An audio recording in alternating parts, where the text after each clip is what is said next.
तो ब्रेक के बाद फिर स्वागत है आपका। बेमेतरा ज़िले के कुर्दा गांव के शासकीय स्कूल में बच्चों की पढ़ाई खतरे में। कमरे की कमी और जर्जर भवन बड़ी चुनौती बन रही है। बेमेतरा छत्तीसगढ़ ज़िले के ग्राम कुर्दा स्थित शासकीय स्कूल में इन दिनों शिक्षा की नींव खुद खतरे में नजर आ रही है। यहाँ कमरे की भारी कमी के चलते एक ही कमरे में 2 से 3 कक्षाएं संचालित की जाती हैं, जिससे बच्चों की पढ़ाई पर सीधा असर पड़ रहा है। सबसे चिंताजनक बात यह है कि बच्चों को जिस कमरे में बैठाया जा रहा है उसकी दीवारों और छत में गंभीर दरारें आ चुकी हैं, जिससे बड़ी दुर्घटना की आशंका बनी हुई है। अभिभावकों और ग्रामीणों में भय का माहौल है। ग्रामीणों का कहना है कि करीब 2 से 3 साल पहले अतिरिक्त कक्ष का निर्माण कार्य शुरू हुआ था, लेकिन वह आज तक अधूरा पड़ा हुआ है। ना तो निर्माण पूरा हुआ, ना ही बच्चों को सुरक्षित कक्षाएं मिली। कई बार शिकायत की गई, लेकिन अब तक कोई ठोस कार्रवाई नहीं हुई। बच्चों की जान जोखिम में डालकर पढ़ाई बच्चे कर रहे हैं। स्थानीय प्रशासन और शिक्षा विभाग की लापरवाही बच्चों के भविष्य और जान दोनों पर भारी पड़ रही है। योगेश हमारे साथ जुड़ चुके हैं, हमारे संवाददाता, पूरी जानकारी के साथ लाइव। योगेश, जान जोखिम में डालकर बच्चे पढ़ाई कर रहे हैं, दीवारें क्रैक हो चुकी हैं, अगर कभी छत गिर जाए, कोई खुदा ना खास्ता कोई बड़ा हादसा हो जाए तो जिम्मेदारी कौन लेगा?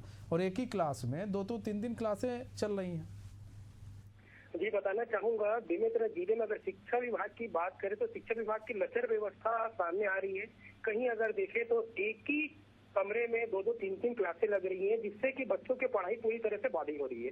दूसरी चीज अगर देखें तो जो भवन बना हुआ है जिसमें बच्चे जो पढ़ रहे हैं, वहां पर अगर देखें तो दीवारों पर, छतों पर जो क्रैक है वो प्लास्टर कभी भी गिर सकता है।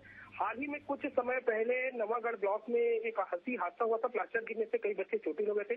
उसके बाद में भी शिक्षा विभाग संज्ञान में नहीं ले रही है। शिक्षा विभाग एकदम हल्के में लेकर के बच्चों के जो भविष्य है उसके साथ खिलवाड़ कर रही है। लगातार अगर देखें तो बेमेतरा जिले में कहीं शिक्षक की कमी के कारण बच्चे ताला जड़ रहे हैं स्कूलों में, तो कहीं अगर देखें तो भवन की कमी के कारण बच्चे जाकर के शिकायत कर रहे हैं कलेक्ट्रेट में कि हमको पर्याप्त भवन चाहिए, पर्याप्त शिक्षा के चाहिए करके। शिक्षक की तो कमी जाहिर सी बात है कि लगातार जिले में हर स्कूलों में है, लेकिन वहीं पर अगर देखें तो जो भवन की भी जो जर्जर भवन है और एक अतिरिक्त कक्षा बनाया भी गया है कुर्दा ग्राम में, वो लगभग 3 से 4 साल हो गया, लेकिन भवन जो है वो अनकम्प्लीट है और अधूरा निर्माण होने के कारण ना तो वहाँ पर कक्षाएं लग पा रही है और न वो भवन किसी काम के आ रहे हैं। तो इसका जो जवाबदार आखिर होगा कौन? अगर कोई अप्रिय घटना हो जाती है, इसके जिम्मेदार रहेगा कौन? ये अपने आप में एक सवाल खड़ा होता है। जवाबदेही किसकी होगी? फिलहाल बहुत बहुत धन्यवाद योगेश हमारे साथ जुड़ने के लिए और तमाम जानकारी साझा करने के लिए।